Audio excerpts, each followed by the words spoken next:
Dear student, जैसे कि पिछले वीडियो में आपने देखा था, हम किडनी तक उत्सर्जन चैप्टर में किडनी तक जाकर के छोड़ दिए थे।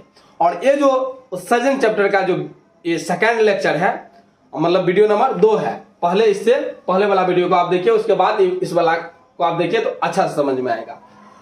तो हमने बताया था आपको लेक्चर नंबर 2 में हम बताएंगे वृक्क के बारे में। किसके बारे में?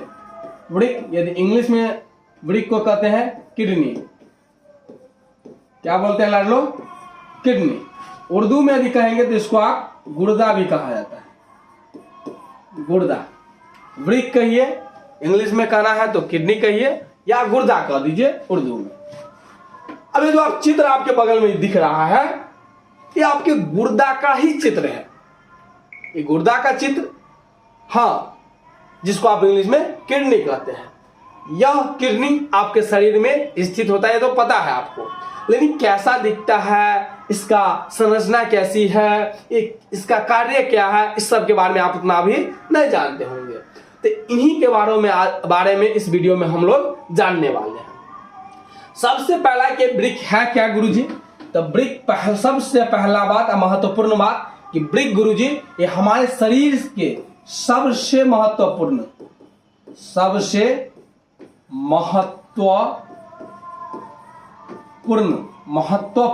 उत्सर्जी अंग है।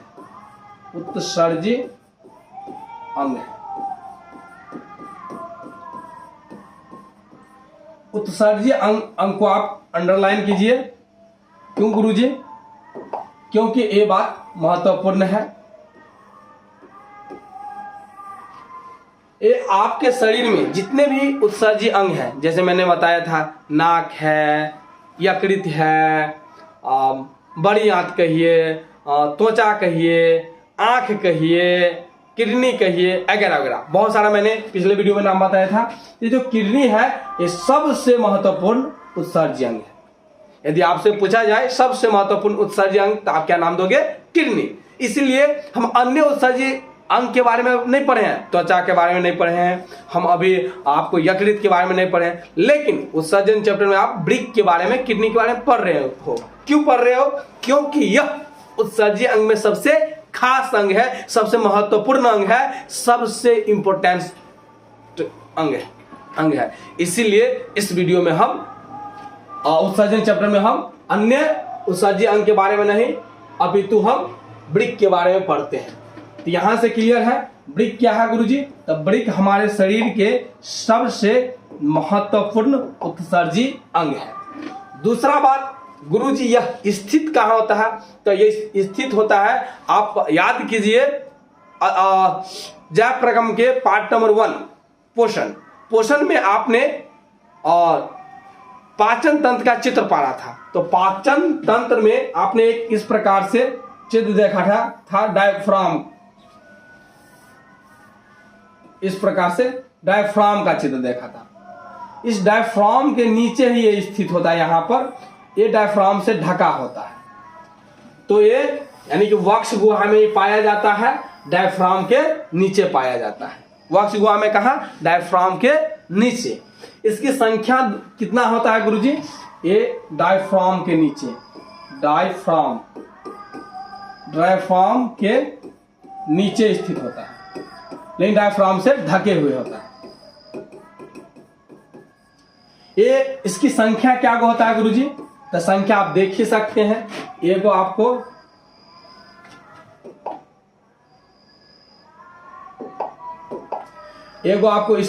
इस साइड दिख रहा है, ये आपको इस साइड ये दिख रहा है, ऐसे दिख रहा है। इसकी संख्या की यदि आप बात कीजिएगा, संख्या की, तो संख्या क्या गो हो जाएगा? तो संख्या आ जाएगा गुरुजी क्या गो? 2 गो। संख्या 2 गो। स्थित कहां? तो वक्ष गुहा में आपके कहीं ना कहीं कहां? तो डायफ्राम के नीचे, डायफ्राम से ढके होता है। अच्छा, इसको हम क्या बोल देते हैं भाई?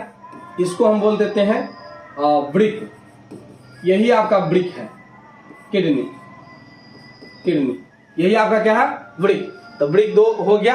वृक्क के आसपास आप देखते होंगे एक 2 गो नली है, एक लाल आपको दिखता है और एक आपको हरा टाइप के कुछ दिखता होगा, एक लाल और एक हरा टाइप के, ऐसे ऐसे सॉरी।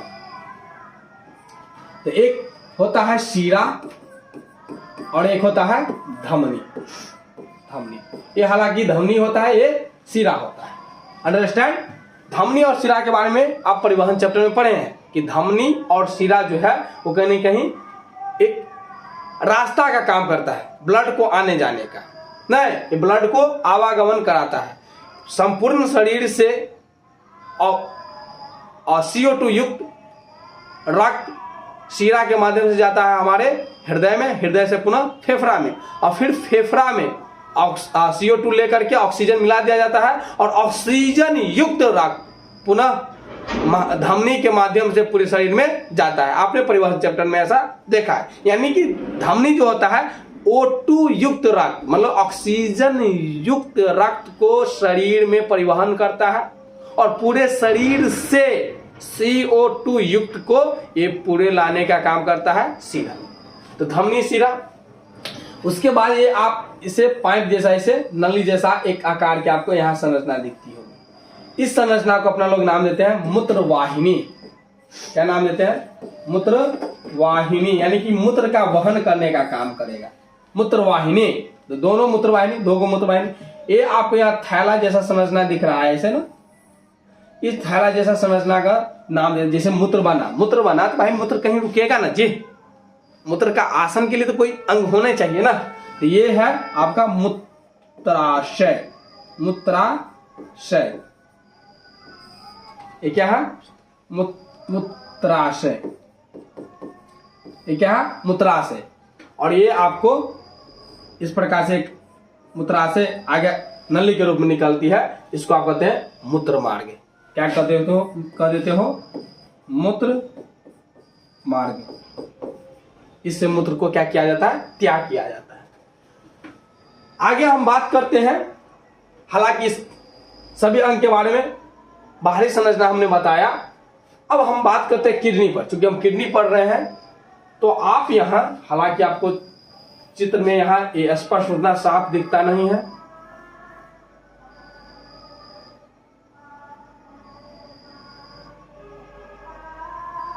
एक किडनी का ही आंतरिक भाग है। हालांकि हम किडनी के आंतरिक भाग के बारे में अलग से एक इमेज लेकर के हम आपको बताएंगे। फिलहाल अभी आप इसके बारे में बढ़िया से समझिए।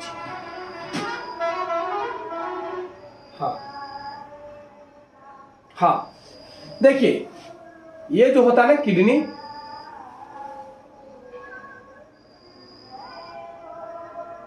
हाँ, ये जो किडनी है ना, किडनी के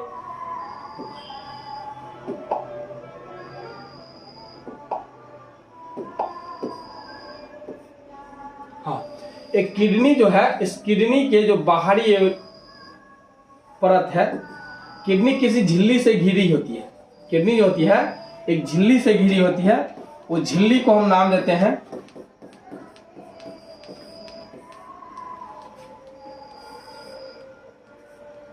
इस झिल्ली को नाम देते हैं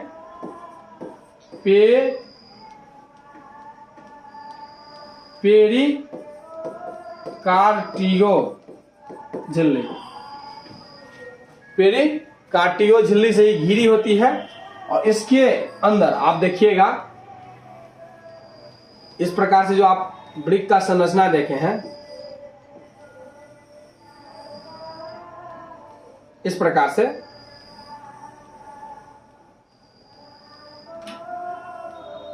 ऐसे। तो देखिए, बाहरी जो है ना, बाहरी जो ये एक झिल्ली नुमा संरचना होगी, झिल्ली जो होगी, वो झिल्ली का नाम दे देंगे पेरिकार्डियो। और इस झिल्ली के बाहर जो ये परत है, परत नहीं, ये लेयर टाइप के, इसको हम कहते हैं कॉर्टेक्स।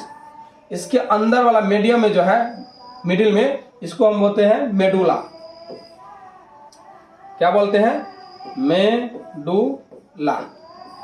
इसके अंदर इतना मेडुला तक समझे। इसका आंतरिक संरचना बहुत सारी चीजें होती है, हम आपको फिगर ला कर दिखला रहे हैं, इसके बारे में बाद में बात करेंगे। अभी हम इतना समझे कि सर एक झिल्ली से घिरी होती है पेरिकार्डियो झिल्ली, और दूसरा इसके जो ये वाला जो लेयर होता है, इस लेयर का नाम दे देते हैं बाहरी लेयर का कॉर्टेक्स, और मिडिल जो लेयर है उसका नाम देते हैं मेडुला। यहां से बात अभी इतना तक क्लियर है, इसमें कोई दिक्कत नहीं गुरुजी, इसमें कोई दिक्कत नहीं। अच्छा, इसकी संरचना के लिए हम अलग चित्र लाना चाहेंगे आंतरिक संरचना के लिए, तो आपको ज्यादा समझ में आएगी। आंतरिक संरचना के लिए हम दूसरा फिगर लाना चाहेंगे ताकि आपको आसानी से हम समझा सके।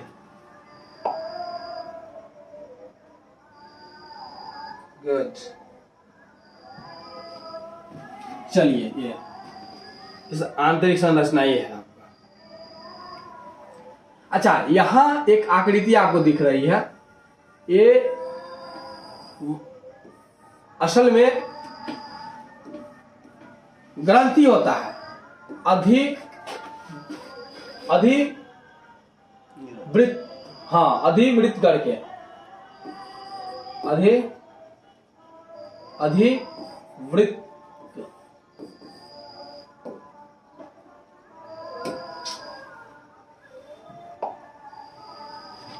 ये असल में क्या होता है भाई, ये क्या होता है, ग्रंथि होता है जिसको अधिवृत्त कहते हैं। अधिवृत्त ये ग्रंथि है, इस ग्रंथि से हार्मोन निकलता है। यहां हमने बाहरी इसको नाम दे दिया था क्या, इसको क्या नाम दे दिया था भाई, कॉर्टेक्स। क्या नाम दे दिया था, कॉर्टेक्स। अंदर वाला को क्या नाम हमने दे दिया था, अभी अंदर वाला का नाम दिया था मेडुला, मेडुला। अच्छा, इसके अंदर आंतरिक संरचना को आप गौर से देखिए, इसमें बहुत सारे एक झिल्ली जैसा एक इस प्रकार से संरचना दिख रही है, जिससे लग रहा है कि ये बना हुआ है ना, ये इसको, हालांकि ये पंखा जैसा भी एक संरचना इस प्रकार से दिखती है आपको, इस प्रकार से। इस संरचना में आप गौर से देखिए, बहुत सारे से छोटे छोटे, आप गौर से देखने के लिए मैं इसको जूम कर देता हूं, आप गौर से देख सकते हैं, इसमें बहुत सारे लाइनिंग टाइप के एक संरचना आपको दिख रही है, बहुत सारी दिख रही है, इसमें भी स्पष्ट दिख रहा है, इसमें भी। अच्छा, ये जो आपको दिख रहा है, ये वाला परत, ये वाला, इसको हम बोलते हैं श्रेणी, श्रेणी इसको बोलते हैं। और ये श्रेणी के बाद वाला जो ये संरचना है, इसमें बहुत सारे पतला पतला लाइनिंग जैसा दिख रहा है, उसको बोला जाता है नेफ्रॉन। क्या बोला जाता है बाबू, नेफ्रॉन, नेफ्रॉन। और ये जो नेफ्रॉन होता है, मैंने डियर लाडलो, यह नेफ्रॉन आपके वृक्क के संरचनात्मक और क्रियात्मक इकाई होता है। संरचनात्मक और क्रियात्मक इकाई कहने का मतलब, इस नेफ्रॉन से ही आपका वृक्क बना होता है। जैसे आपने कोशिका चैप्टर में पढ़ा है कि आपके शरीर की संरचनात्मक इकाई और क्रियात्मक इकाई दोनों क्या है, कोशिका है। यानी कि आपके शरीर की रचना करने वाला भी कोशिका है, और आपके शरीर में जितने भी शारीरिक कार्य होती है, सारा कार्य करने वाला भी कोशिका है। ठीक उसी प्रकार से ये जो नेफ्रॉन है, ये नेफ्रॉन ही आपके वृक्क के संरचनात्मक इकाई, यानी कि इसको बनाने वाला है, इसी से मिलकर के बने होते हैं। मतलब बना तो इसमें बहुत सारे चीज से है, लेकिन मूल रूप से क्या है, नेफ्रॉन है। समझे, बहुत सारे नेफ्रॉन। नेफ्रॉन की यदि संख्या पूछे तो 8 से 12 लाख के बीच, 8 से 12 लाख के बीच। यदि आप 8 से 12 लाख, हजार नहीं, 8 से 12 लाख, यदि आपको ऑप्शन में 8 से 12 मिले तो उसको टिक कीजिए। ऑप्शन में यदि न 8 है न 12 है, 10 है तो 10 को टिक कीजिए। लगभग 10 आप मान करके चलिए, 10 लाख नेफ्रॉन पाए जाते हैं। तो ये बहुत इंपॉर्टेंट चीज है, यहाँ से प्रत्येक बार करीब क्वेश्चन पूछ देता है कि वृक्क के संरचनात्मक और क्रियात्मक इकाई को क्या कहते हैं। देखिए, संरचनात्मक और क्रियात्मक इकाई शब्द लगाने का मतलब है कि उसी से मिलकर बना है, वो मैन चीज है। बनने के लिए वो, इसके अलावा और भी चीज है, लेकिन सबसे मैन, सबसे खास, सबसे महत्वपूर्ण क्या है, नेफ्रॉन है। इस नेफ्रॉन से ही बने होते हैं वृक्क। तो ये लगभग प्रत्येक बार एक क्वेश्चन ऑब्जेक्टिव होता है कि वृक्क यानी किडनी, गुर्दे के संरचनात्मक और क्रियात्मक इकाई को क्या कहते हैं, तो नेफ्रॉन कहते हैं। ऑप्शन में आपको नेफ्रॉन भी रहेगा और न्यूरॉन भी रहेगा, दोनों शब्द मिलता जुलता है, नेफ्रॉन और न्यूरॉन। लेकिन न्यूरॉन आपको तंत्रिका तंत्र हो जाता है, तो वो सोचने समझने वाली बात के अंतर्गत आता है, वो संवेदना और सूचनाओं को ले जाने लाने का, ग्रहण करने का वाली बात हो तब वो होगा। और जब ये जहां उत्सर्जन की बात हो, जहां वृक्क की बात हो, तो न्यूरॉन नहीं बल्कि नेफ्रॉन आप याद रखिएगा। तो इसीलिए यदि आपको पूछे वृक्क, गुर्दा, किडनी का जो संरचनात्मक और क्रियात्मक इकाई है क्या है, तो आप क्या जवाब दोगे, नेफ्रॉन। यानी नेफ्रॉन से ही मिल करके किडनी बना होता है। Are you understand? तो यहां से हमारे पास, और नेफ्रॉन की संख्या पूछे तो, नेफ्रॉन की संख्या पूछे तो नेफ्रॉन की संख्या गुरुजी हमारे पास क्या हो जाएगा, कितना, 8 से 12 लाख। यदि 8 लाख से 12 लाख ऑप्शन में है तब तो बल्ले बल्ले, 8 से 12 यदि नहीं है तो अपने पास 10 जरूर होगा। तो यदि आपसे प्रश्न पूछा जाए, यदि आपसे प्रश्न पूछा जाए संरचनात्मक और क्रियात्मक इकाई, संरचनात्मक और कार्यात्मक कहिए या क्रियात्मक है, कार्यात्मक इकाई मतलब वृक्क का संरचनात्मक और कार्यात्मक इकाई क्या, तो गुरुजी क्या हो जाएगा, नेफ्रॉन। क्या हो जाएगा, नेफ्रॉन। नेफ्रॉन की संख्या कितनी भाई, तो नेफ्रॉन की संख्या गुरुजी 8 से 10 लाख, सॉरी 8 से 12 लाख। आपको पूछे अब वृक्क का कार्य, वृक्क का मूल कार्य, देखिए ये ना आपको मूत्र को छानने का कार्य करता है, छानने का कार्य करता है। किसका, छानने का। शुद्धिकरण कहे, शुद्धिकरण, यदि आपको शुद्धिकरण कहे लाडलो, तो शुद्धिकरण बिल्कुल नहीं। शुद्धिकरण भी पूछे, ब्लड का शुद्धिकरण, तो रक्त का शुद्धिकरण जो हो जाएगा, अच्छा मूत्र लिखे हैं, मूत्र का निर्माण, सॉरी मूत्र का निर्माण करता है। ये किसका निर्माण करता है भाई, मूत्र का। उसके बाद रक्त का, रक्त यानी कि खून, ब्लड का, रक्त का ये क्या करता है भाई, शुद्धिकरण करता है। रक्त का शुद्धि, छानना, रक्त को छानने का कार्य करता है, छानने का कार्य, रक्त को छानने का कार्य करता है। रक्त में जितना भी नाइट्रोजनी युक्त पदार्थ होता है, यानी कि यूरिया, विषैला पदार्थ, कौन सा पदार्थ, यूरिया नाइट्रोजनी युक्त, नाइट्रोजनी युक्त जितना भी पदार्थ होता है, यूरिया विषैला पदार्थ, उस विषैला पदार्थ को ये क्या करता है भाई, छानने का काम करता है रक्त से। रक्त में जितने भी विषैला पदार्थ होगा सबको छानने का काम कौन करेगा, तो किडनी करेगा। लेकिन रक्त को शुद्धिकरण का बात जब आवे, किसका भाई, शुद्धिकरण का, तो रक्त को शुद्धिकरण का आवे तो आप किडनी नहीं दीजिएगा। किडनी शुद्धिकरण नहीं करता है, किडनी छानने का कार्य करता है। किडनी किसका कार्य करता है, छानने का, रक्त को, समझे। उसके बाद शुद्धिकरण की यदि बात करें तो शुद्धिकरण फेफड़ा, क्यों, क्योंकि आप जानते हैं परिवहन चैप्टर में आपने पढ़ा है कि रक्त में से ऑक्सीजन को लेता है, CO2 को फेफड़ा लेता है और ऑक्सीजन मिलाता है। तो CO2 मतलब खराब पदार्थ, खराब पदार्थ ले लिया और ऑक्सीजन दे दिया, ऑक्सीजन मिला हुआ रक्त को आप शुद्ध रक्त कहते हो। तो रक्त को शुद्धिकरण तो आप वृक्क नहीं, बिल्कुल नहीं वृक्क कर सकते हैं। रक्त का शुद्धिकरण करें तो फेफड़ा, क्योंकि उसमें ऑक्सीजन मिलाने का काम कौन किया था, फेफड़ा, इसलिए शुद्धिकरण फेफड़ा। और छानने का काम कहे मतलब रक्त में से जितने भी नाइट्रोजनी युक्त पदार्थ है, जितने भी विषैला पदार्थ है, खराब पदार्थ है, उस पदार्थ को छानने का काम करता है। छान करके मूत्र में मिला देगा और मूत्र आकर के मूत्राशय में रुक जाएगा।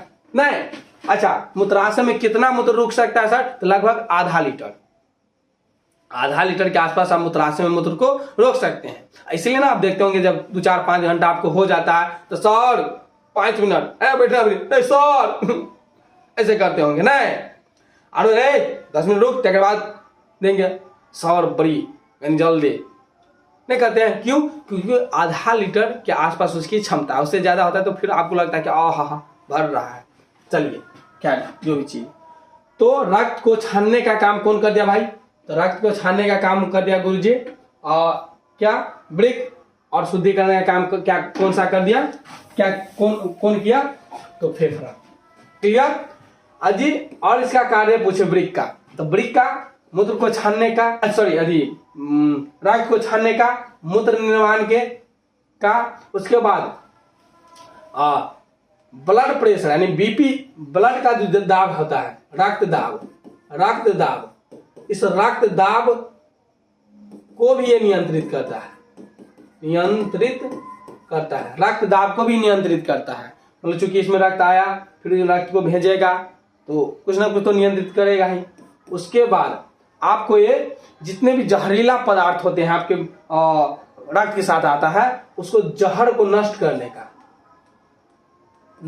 का किसको जहरीला पदार्थ को नष्ट करने का, जहर को नष्ट करने का कार्य करता है। और ये क्या करता है भाई? तो और ये गुरुजी जितने भी पोषक पदार्थ को ये संतुलन बनाए रखता है। संतुलन, इसमें आप लवण वगैरह भी कह सकते हैं, लवण वगैरह को ये संतुलित किए रहता है। ये सब वृक्क का क्या हुआ? मूल कार्य हुआ। समझे? तो आई होप कि आप लोग वृक्क के बारे में कुछ जानकारी आप लोगों को मिल पाया होगा। वृक्क की संख्या कितनी होती है? तो 2 गुरुजी। ये कहाँ स्थित होता है? डायफ्राम के नीचे। ये एक झिल्ली से घिरा होता है जिसको कहते हैं पेरिकार्डियम झिल्ली। और उसके बाद सर ये इसका आकार कैसा होता है? तो सीम का जो बीज होता है उस बीज के आकार के होता है, सीम के बीज के आकार का होता है गुरुजी इसका। इसके बाद इसमें वृक्क का संरचनात्मक और क्रियात्मक इकाई क्या गुरुजी? नेफ्रॉन की संख्या कितना? तो गुरुजी 8 से 12 लाख के आसपास, मतलब 10 लाख भी ऑप्शन में रहे तो आप टिक कीजिए। उसके बाद गुरुजी मूत्र को छानने का काम कौन करता है? मूत्र निर्माण का काम कौन करता है? तो वृक्क। रक्त को छानने का काम क्या करता है? कौन करता है? तो वृक्क। उसके बाद जहर वगैरह को नष्ट करने का काम तो वृक्क। रक्त का दाब को नियंत्रित भी ये करता है। लवण वगैरह के संतुलन कौन करता है? तो वृक्क। समझे? तो आपको वृक्क से रिगार्डिंग जितने भी आप लोगों के लेवल में 10th लेवल में क्वेश्चन पूछे जाते जितने हैं करीब मैंने उस पर चर्चा किया। आई होप कि आप लोगों को समझ में आया होगा। यदि इसमें और कुछ आपको त्रुटि लगे, कुछ ऐसा प्रश्न हो जो छूट गया हो या इस चैप्टर के रिगार्डिंग कोई प्रश्न हो तो आप जरूर कमेंट में कीजिए। बाद बाकी best of luck. So thank you all the best. अभी आपको इसी प्रकार से वीडियो आते जाएगा प्रत्येक दिन। अभी आप गुरुकुल ऑनलाइन क्लासेज को आप सपोर्ट कीजिए। क्यों? क्योंकि इनिशियली फेज है, शुरुआती दौर है गुरुकुल ऑनलाइन क्लासेज के लिए। तो अभी आप लोग आप सपोर्ट कीजिए और देखिए प्रत्येक दिन हम आपके लिए कुछ ना कुछ जरूर नया लाते जाएंगे, कुछ ना कुछ आपके एग्जाम के तैयारी को बेस्ट करते जाएंगे। बाकी आप एकदम लग करके एकदम जज्बा के साथ जुनून के साथ पढ़ाई कीजिए। एकदम लग करके होता नहीं केवल पढ़ाए, उस हिसाब से पढ़िए क्योंकि एग्जाम का समय बहुत ही कम है। और लग करके मेहनत कीजिएगा तो आपका सफलता जरूर निश्चित होगा। इसलिए so thank you all the best.